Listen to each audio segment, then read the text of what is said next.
이 시간에는 우리 하나님 말씀 함께 나누겠습니다. 본문의 말씀은 신약성경 요한일서 3장 12절로부터 15절까지 말씀입니다.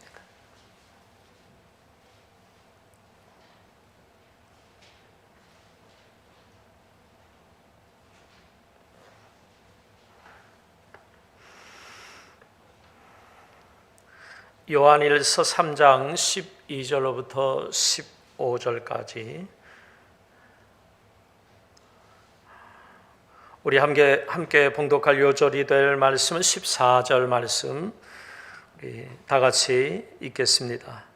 우리는 형제를 사랑함으로 사망에서 옮겨 생명으로 들어간 줄을 알거니와 사랑하지 아니하는 자는 사망에 머물러 있느니라.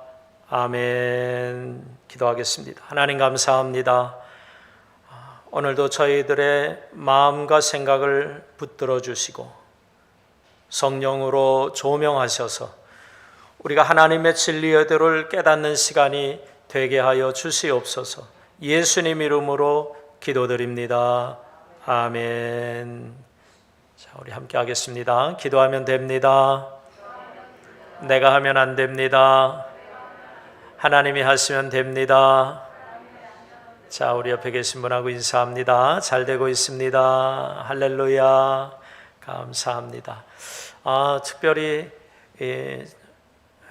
우리 성도님들을 위해서 기도를 많이 해주시기 바랍니다. 특별히 고령에 계신 분들, 또 아프신 분들도 계신데 위에서 기도 많이 해주시고, 또 특별히 이 장기간 결석하시는 분들도 있습니다. 그런 분들을 생각하시면서 기도를 좀 많이 해주시기를 바라겠습니다. 이 코로나가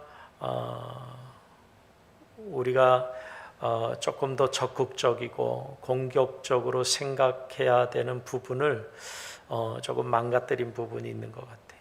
뭐냐면 이렇게 온라인 예배를 우리가 드리잖아요. 이 온라인이라고 하는 가상 공간, 이 공간을 조금 더 우리가 준비된 자세로 선교적인 전략을 가지고 교회가 좀 접근했으면 좋겠다는 생각을 했는데, 그냥 이 현장의 예배를 그대로 전달하는 이런 온라인 예배 공간으로 지금 이해가 되고 있기 때문에 너무나 안타깝고, 또 한편으로는 제가 이거 한국 교회가 속고 있는 거 아닌가 하는 생각도 들고, 그 공간이 우리가 이렇게 현장의 예배를 드리지 못하는 분들을 위한 이 현장의 분위기를 전달하는 서비스로 끝날 공간이 아닌데, 우리 지금 한국 교회가 굉장히 그렇게 인식들을 하고 있는 것 같아서 너무나 속상하고 안타까운 마음이고요. 혹시 저희 교회 성도님들도 이 온라인이라고 하는 공간이 내가 주일 못 오는 데 있어서의 명분이라든지 또는 예배를 대체하는 수단으로 그렇게 이해하지 않았으면 좋겠습니다. 그래서 앞으로 우리가 좀 시대를 앞서 나가면서 다음 세대를 생각할 수 있는 교회가 되기 위해서는 그것이 예배에 전달하는 그런 공간이 아니라 우리가 선교적인 전략을 가져야 하는 그런, 아직 이해가 잘 안 되시는 분들도 있겠지만은 그런 공간이라고 우리가 이해를 해야 된다는 거예요. 이해가 안 되시는 분들은 이렇게 생각하시면 돼요. 내 생각보다 과학이 더 발전하는 속도가 빨라요. 우리가 생각하는 것보다 훨씬 빠르게 지금 발전해 나가고 있어서 생각하지도 못했던 그런 현상들, 그런 일들을 막 만들어내는 거예요. 세상의 문화가. 우리가 거기에 좀 깨어 있어야 되지 않겠는가 생각이 됩니다. 전에 제가 한번 설교할 때 사람이 받는 스트레스가 어디에서 오는가 보니까 사람하고의 관계에서, 사람하고의 부딪히면서 오는 관계에서 스트레스를 굉장히 많이 받는다 그래요. 그래서 예를 들어서 어른이 되어서 무슨 좀 부정적인 행동이 나타났는데 그것을 들어가고 살펴보고 또 들어가서 보면 뭐 예를 들어서 어릴 때의 상처라든지 그렇게 사람하고의 관계에서 틀어진 부분들이 상처가 되고 그것이 나중에 내 삶을 망가뜨리는 요인이 되는, 그래서 사람하고 관계가 굉장히 중요한 거예요. 그런데 우리가 그것을 어떻게 해결할 수 있는 방법을 이렇다 하게 갖지를 못하고서 많은 상처를 받고 살아가는데, 지금은 또 원인은 똑같아요. 지금 이 코로나 시대를 보내면서 사람들이 어디에서 스트레스를 받느냐 물어보니까 다 사람이에요. 그런데 이번엔 또 거꾸로 됐어요. 뭐냐면 사람이 없어요. 또 집에 돌아다니질 못하고 혼자 있는 사람들이 생각보다 굉장히 많아요. 그래서 무서워서 밖에 나가질 못하는 거예요. 막 뉴스나 TV에서는 엄청나잖아요. 5천 명씩 확진이 되면은 그냥 대륙 얼추 잡아도 하루에 5천 명이 확진되면 밀접 접촉자 3명에서 한 15,000명, 2만 명 정도가 하루에 자가격리에 들어가는 거예요. 매일. 그러니까 그런 일들이 막 비일비재하게 일어나니까 사람들이 또 이제는 누구를 만나야 되는데 만나질 못하니까 외롭고 고독하고, 우리 교회가 돕는다고 하면서 우리 자치센터에서 김장을 하고 30가정을 나눠주라고 해서 돌아다니는데, 또 우리가 구제하고 있는 그 가정들을 돌아보면 이 연로하신 분들이요, 문 밖에 나가질 못해요. 잘 무서워서. 그래서 외롭대요. 전에는 또 사람하고 너무 많이 부딪히고 그냥 얽히고 설키고 살아가서 스트레스를 받았는데, 이번에 또 사람을 못 만나서 스트레스를 받아. 막 우울증 걸리고 막 사람들이 그렇더라고요. 어쨌든지 간에 우리를 제일 스트레스 받게 하는 게 뭐냐 하면은 물론 건강도 있고 돈도 있는 것 같고 여러 가지 문제가 있지만 가장 많은 원인은 사람하고의 관계에 있답니다. 그래서 좀 삶이 무거우면 일단 사람 관계를 좀 살펴보면 되는 거예요. 제가 영적인 전쟁을 이야기하는데 마귀가요, 실제로는 이 사람하고 사람 사이에 굉장히 많이 역사하죠. 그런데 이게 한순간에 무너지는 순간이 있습니다. 마귀가. 그게 뭐냐면 사랑할 때랍니다. 사랑할 때. 우리가 사랑한다고 말하면 마귀가 진을 치고 그 사람과 사람 사이에 역사하다가 한순간에 그냥 무너져 버린대요. 굉장히 중요한 이야기죠. 우리가 이 세상을 사랑하며 사시기를 주의 이름으로 축원합니다. 할렐루야. 약점이 많은 사람 같아도 사랑을 많이 하고 살아면 그 삶이 평온해지는 거예요. 다 갖춘 것 같은데도 뭔가 매일 불안하고 갈등이 일어나고 티격태격하는 싸움이 일어나고 한다면 사랑한다는 말을 잊었다고 생각하시면 되는 거죠. 사랑입니다. 믿음, 소망, 사랑, 이 세 가지는 항상 있을 것인데 그 중에 제일은 사랑이라. 사랑이야, 사랑. 사랑이 사라지면 많은 문제가 생기고 그 문제 속에 마귀도 역사하고 그 마귀가 진을 치고 견고해져서 내 삶을 막 휘두르게 되는 거예요. 그러니까 오늘도 사랑한다는 말을 해야 됩니다. 사랑하는 마음만 가지고는 안 돼요. 사랑의 고백, 사랑의 고백이 마귀를 무너뜨리는 거예요. 마귀를 무너뜨립니다. 사랑의 고백이. 할렐루야. 사랑한다고 말을 하십시오. 그럼 많은 문제가 해결되고 마음의 평안이 찾아오고, 우리가 그렇게 말을 많이 하면서 우리가 입으로 시인한 대로 살기 시작하면 하나님께서 큰 은혜를 부어주시는 거예요. 오늘은 요한일서 3장이지만 창세기 3장의 내용입니다. 인류의 시초라고 말할 수 있는 거죠. 하나님께서 사람을 만드시고 그 사람이 자녀를 낳았습니다. 이름은 가인과 아벨입니다. 그래서 이 가인과 아벨의 이야기가 오늘 본문의 말씀에 기록이 되는데, 요점을 착 잡아다가 요한일서 3장에 기록을 했는데 뭐라고 먼저 이야기했는가 보니까 가인은 악한 사람이라. 우리가 살면서 가까이 하지 말아야 되는 사람이다, 이렇게 말하는 거예요.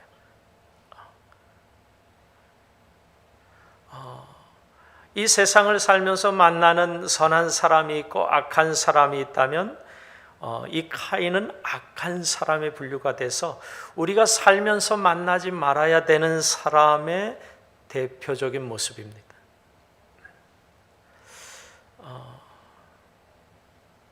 하와가 이 가인을 낳고 나서 이름을 그렇게 지면서 주님의 도우심으로 내가 아들을 낳았다, 아들을 얻었다, 이렇게 그런 의미죠. 이 카인이라고 하는 말이 내가 도움을 받아 얻었다, 이런 의미를 가지고 있습니다. 그런데 반면에 그 동생으로 낳은 아벨에 대해서는 이렇다 할 설명이 없어요. 왜 아벨에 대한 설명은 성경에 그렇게 기록이 안 됐을까? 모르겠어요. 그 나와 있지 않은데. 근데 그냥 아벨의 그 아벨이라고 하는 의미가 공허함, 이렇게 우리 공기 중에 있는 굉장히 중요하지만은 좀 이렇게 공기, 숨 이런 거예요. 그러니까 약간 좀 이름 자체가 좀 어두운 것 같아요. 그러니까 좀 그늘져 있는 느낌, 그런 느낌이 좀 드는 거예요. 그래서 그런지 좀 아벨의 이야기가 좀 슬픈 이야기지요.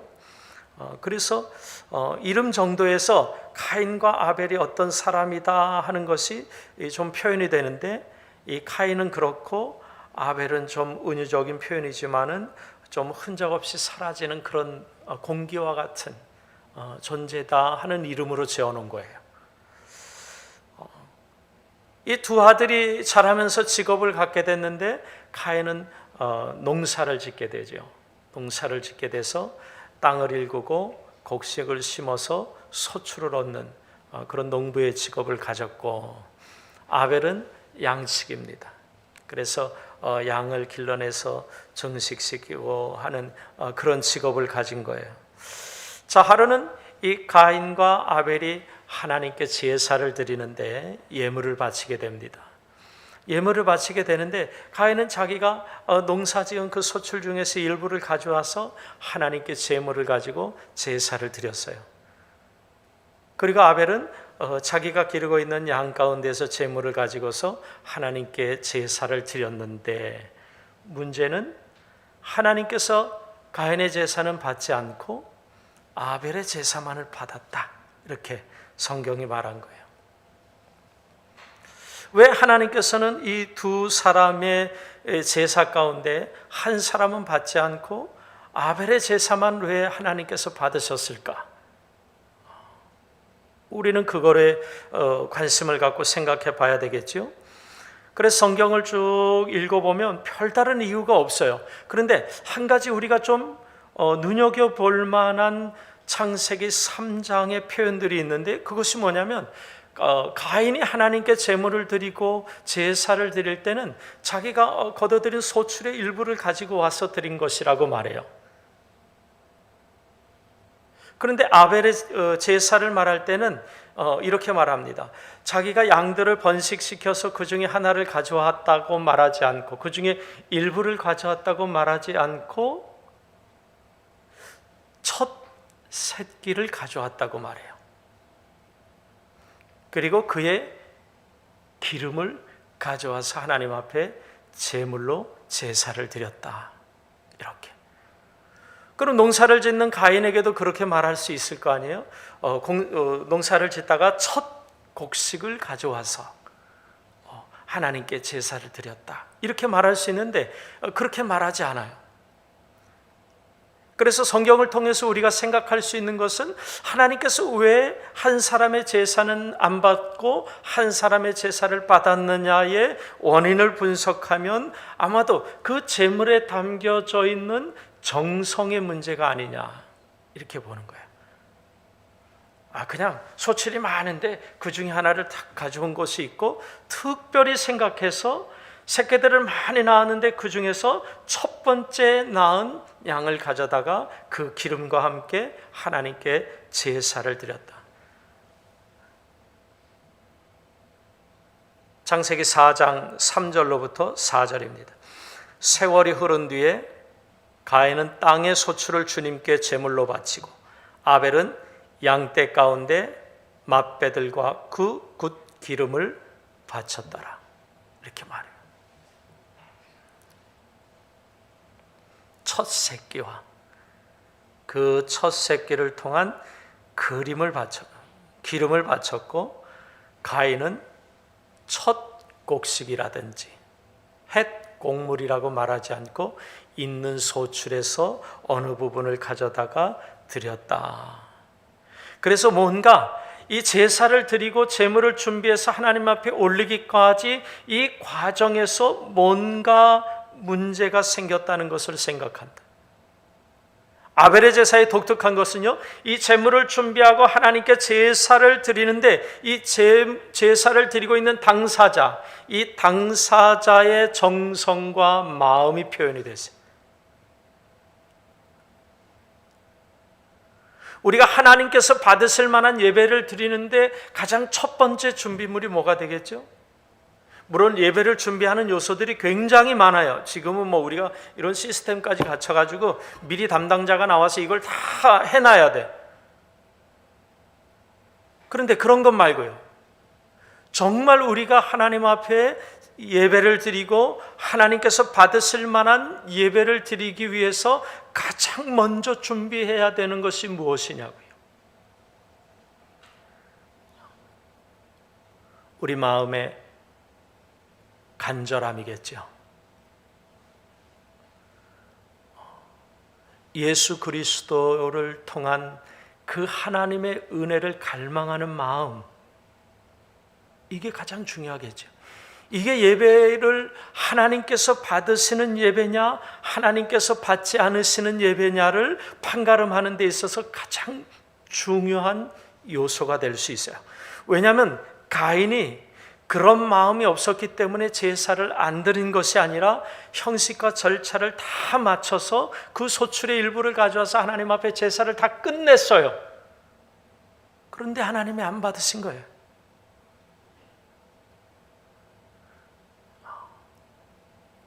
우리의 마음이 준비되어지는 것이 중요하다는 거죠. 예수 그리스도를 향한 간절함. 만약에 우리가 하나님께 예배를 드리러 오는데 우리의 마음이 영적으로 이미 배가 다 불러 있어. 이게 가장 큰 문제겠죠.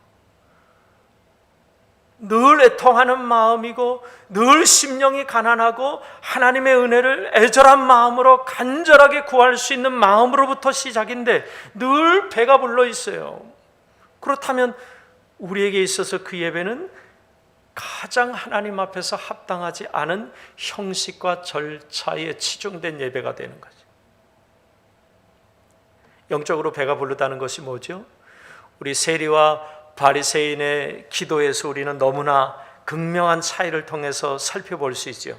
나는 이렇게 기도했고 이렇게 금식했고 이렇게 하나님과의 약속을 다 지켰는데 하는 그 마음이 가장 배부른 마음이죠. 예수님 앞에서 가장 애절하고 절실한 마음은 뭘까요? 나는 죄인이로서이다 하는 거죠. 하나님의 은혜를 받을 만한 자격도 없고 그 은혜를 너무나 사모하는 마음뿐이라고 하는 그 고백이 하나님께서 들으시는 기도가 된 것처럼 우리의 예배의 자세도 그렇게 돼야 된다는 거예요. 저와 여러분들의 예배드리는 마음이 아벨과 같이 준비된 마음, 하나님의 은혜를 정말로 간절하게 사모하는 그 마음으로부터 우리의 예배가 시작될 수 있기를 주의 이름으로 축원합니다.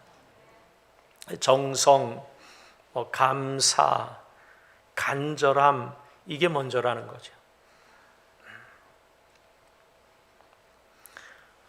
그렇지 않고는 가인처럼 다 절차에 맞추고 예배를 다 마침했다고 하더라도 하나님께서 받지 않으신다. 하나님께 드리는 최고 예배는 나의 간절한 마음, 하나님의 은혜를 얻고자 하는 간절한 마음, 그것이 우리의 예배의 가장 중요한 요소요, 하나님께서 우리의 예배를 판가름하는 기준이 된다, 이 말이에요. 사람은 하나님의 모습을 통해서 만들어졌습니다. 만들어지면서 두 가지의 책임을 부여받았어요. 그 첫 번째가 뭐냐면 이 땅을 돌보는 책임입니다. 제가 항상 요즘 가끔 이야기하지요. 우리에게 이런 심각한 사회적인 문제, 전 세계적인 문제가 발생한 것은 벌써 우리가 책임져야 하는 이 책임을 다하지 않고 있기 때문인 것이죠. 그 첫 번째 책임이 뭐냐면 이 땅에 대한, 하나님께서 지으신 모든 세계, 이 창조하신 이 우리가 살아가고 있는 이 환경, 이 땅에 대한 책임을 다하는 거죠. 그래서 성경에서 비춰질 때 아담의 가장 큰 책임은 하나님께서 주신 이 환경을 잘 가꾸는 겁니다. 그래서 이 땅을 통해서 소출을 얻고 그 수고를 통해서 먹고 사는 거예요. 그래서 이거로 에덴 동산일 때도 마찬가지죠. 에덴 동산의 모든 것들을 마음껏 누리면서 그 동산을 잘 관리하는 게 사람의 첫 번째 책임입니다. 우리가 이 책임에 좀 눈 감고 살았지요. 눈 감고 삽니다. 가장 쉬운 예로 우리 보통 자연을 보호하자라고 하면 쓰레기를 버리지 말아야 되는데 참 쓰레기 잘 버립니다. 우리 교회 들어오는 입구가 달라졌잖아요. 길이 됐어요. 길이 되고 옆에는 차가 다니는 전용 자동차 도로가 됐는데 그 도로와 우리가 차 타고 들어오는 이 도로와 그 사이에 완충 지역이 있습니다. 이렇게 포장되지 않은 그 완충 지역. 지금 쓰레기통으로 변하고 있어요. 그렇게 거기다가 쓰레기를 버려요. 참 많이도 버려요. 그래서 제가 한번 바람 청소를 했는데 종류로 이야기하면 어떤 종류, 이게 전 세계 통계하고 똑같아. 우리 동네는 뭐냐면 전 세계 쓰레기 중에서 어떤 종류가 개수가 제일 많아요. 그게 뭔지 아세요? 쓰레기 종류가 여러 가지가 있잖아요. 근데 어느 항목이 이 여러 가지 가지수 중에 수가 제일 많아. 하나씩 세기 시작하면, 세기 시작하면. 그게 뭐냐면 담배꽁초예요. 담배꽁초. 눈에 잘 안 보이는 것 같죠? 제가 바람으로 쫙 쳤는데 담배꽁초가 이 교회 들어오고 나가고 하는 이 길에 막 어마어마하게.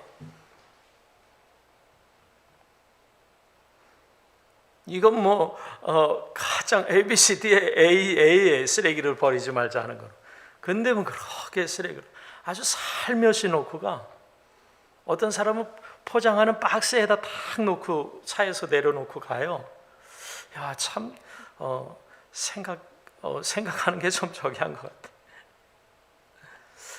우리에게 하나님께서 주신 첫 번째 임무가 뭐냐면 우리가 살고 있는 이 지구를 잘 관리하고 책임지는 겁니다. 이미 환경이 많이 깨졌죠. 전 세계적으로 지금 이 지구에 종말이 온다고 난리 법석을 치는 거예요.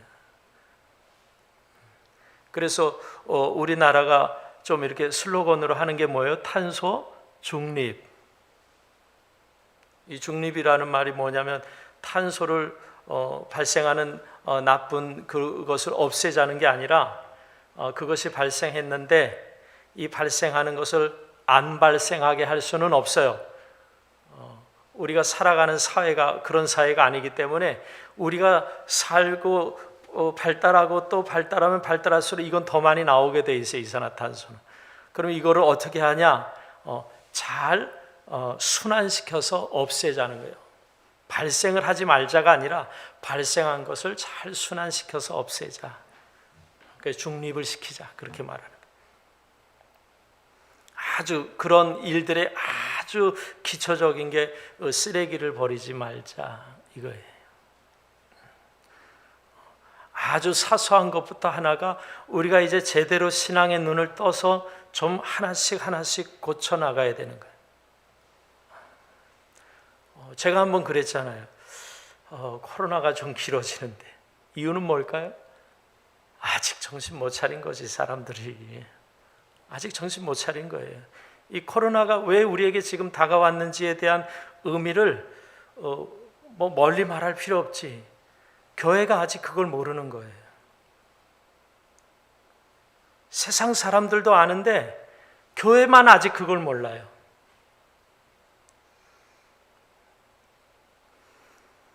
하나님이 사람을 창조하시고 이 사람에게 그 환경을 잘 관리하는 책임을 1번으로 주셨다는 성경을 읽는데 교회만 그걸 몰라. 우리만 그걸 몰라. 성경의 순서로 말하자면은 은혜 받고 축복 받고 능력 받고 뭐 신유가 나타나고 방언을 하고 이 얘기보다도 훨씬 더 앞에 있는 이야기인데 이걸 아직 눈을 못 뜨는 거예요. 여기에 뭐 누구를 할 거 없지요. 이 말씀을 우리가 함께 나누었으니까 말씀 중에 또 우리가 나눴으니까 우리가 먼저 하면 되는 거예요. 우리가 자연을 건강하게 가꾸기 위해서 가장 기본적인 것들부터 실천하고 다니면 돼요. 혹시 우리 교회에 담배 피우시는 분 계시나요? 길바닥에 버리지 않는 것부터 시작해. 난 담배를 피지 말라는 소리를 그것보다 길바닥에 버리지 않는 것부터 고쳐야 돼. 저도 우리 교회도 캠핑을 준비하고 있는데 여러분들 중에 또 캠핑을 하시는 분이 있으면 캠핑하고 난 다음에 뒷정리 잘 하셔야 돼. 자연을 보호하기 위해서. 근데 제가 보니까 그게 제대로 되는 데가 별로 없더라고요. 우리에게 주신 첫 번째 책임이 우리에게 주어진 이 환경을 잘 관리해라 하는 겁니다. 두 번째 책임은 첫 번째 책임이 아담에서 두드러졌다면 두 번째 책임은 돌보는 겁니다. 돌보는 거예요. 물론 아담도 같은 맥락의 돌봄이죠. 땅을 돌보는 거니까, 우리에게 주신 환경을 돌보는 거니까. 그런데 두 번째 책임은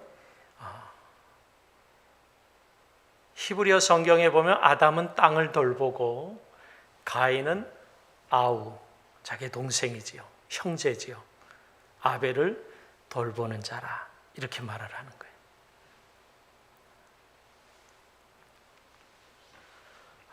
그런데 아담이 땅을 돌보고 가인이 그 형제 아벨을 돌보는 사람이라고 말하면서 여기에는 아주 독특한 단어가 하나 사용되어졌는데 그 사용되어진 히브리어 단어 속에 또 어떤 의미가 들어가 있어요. 샤마르라고 하는 단어인데 그 속에는 돌보다는 의미만 있는 것이 아니라 책임이라고 하는 의미가 들어가 있어요. 그래서 사람의 책임이 뭔지 아세요? 의무가 뭔지 아세요? 그러면 이 세상을 돌보는 것, 그리고 사람을 돌보는 것, 그게 우리 본연의 임무예요. 본연의 임무. 이 본연의 임무를 잘 감당해야 비로소 사람은 안전하고, 조금 더 말하자면은 완전해질 수 있는 거예요. 행복할 수 있는 거예요. 하나님께서 부여하신 그 하나님의 형상의 가치를 높이 나타낼 수 있는 거예요.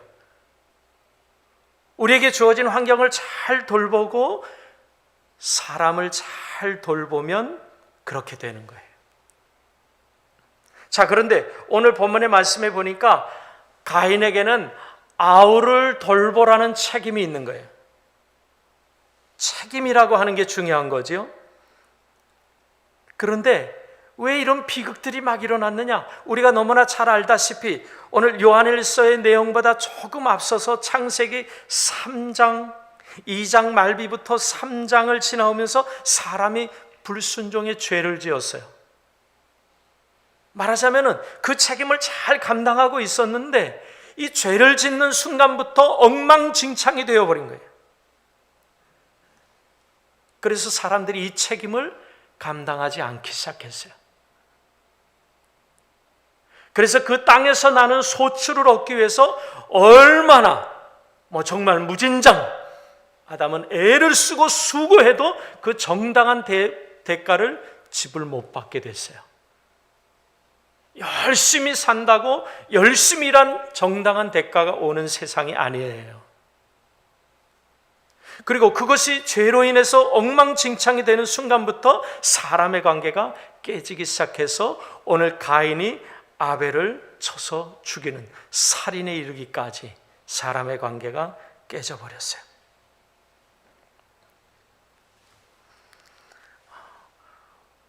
원래 요한일서 이 3장에 나와 있는 가인과 아벨의 이야기에도 그렇지만 이것이 기록되어져 있는 창세기 4장으로 가기 시작하면요, 거기에서 한 가지 특징이 있어요. 뭐가 있냐면 성경이 가인은 가인이라고 부르는데 아벨을 부를 때는 아벨이 하나님 앞에 제사를 드리는 그 장면에서 아벨이라고 부릅니다.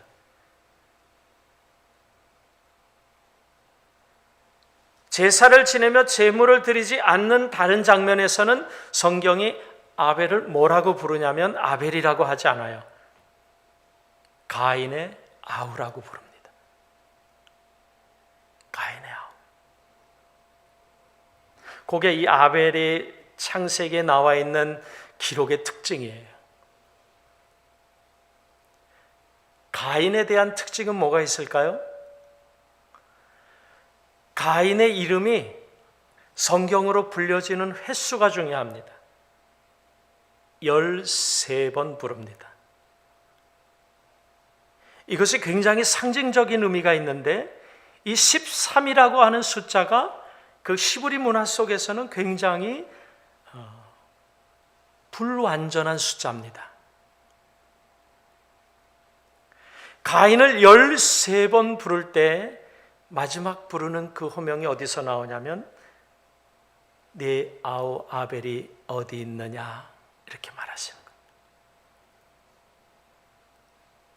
이것을 우리가 들을 때 어떻게 이것을 이해하고 들어야 하냐면 만약에 우리가 그런 문화 속에서 살고 있다면 이게 이렇게 들리는 거예요.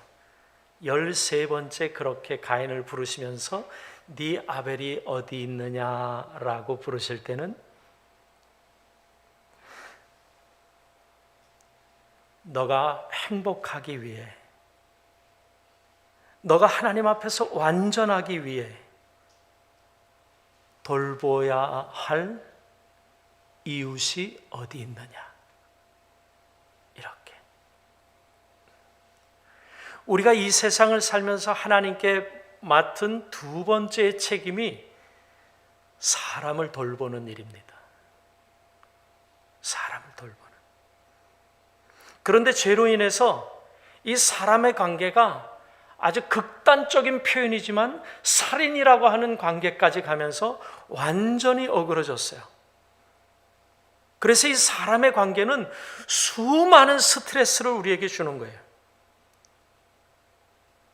과거에는 그렇지 않았거든요. 과거에는 나를 가장 행복하게 할 수 있는 존재로, 한눈에 봐도 나와 같은 존재라고 생각할 수 있는 그런 아주 밀접한, 그래서 한 몸이 되는 것 같은 그런 관계로 살았거든요.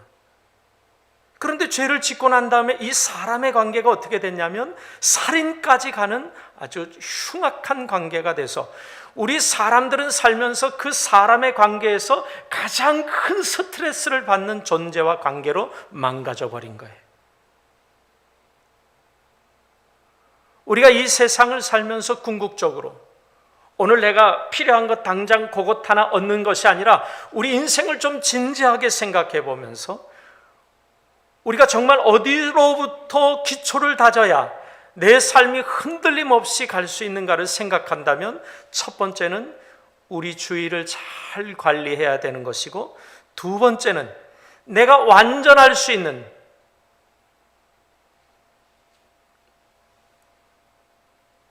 그래서 하나님 앞에 책임을 다할 수 있는 그 이웃을 돌보는 거예요.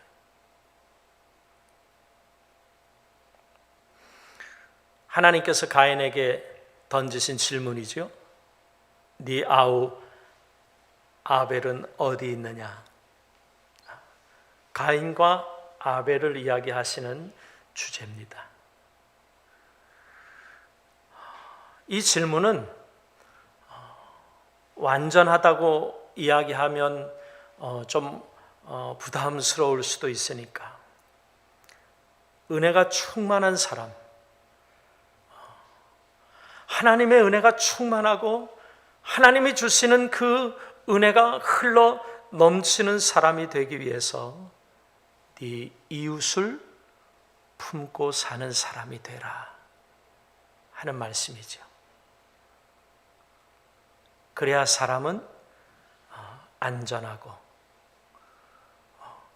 그래야 하나님께서 주시는 우리의 간절한 기도에 응답하시는 그 은혜와 축복을 받는 사람이 될 겁니다.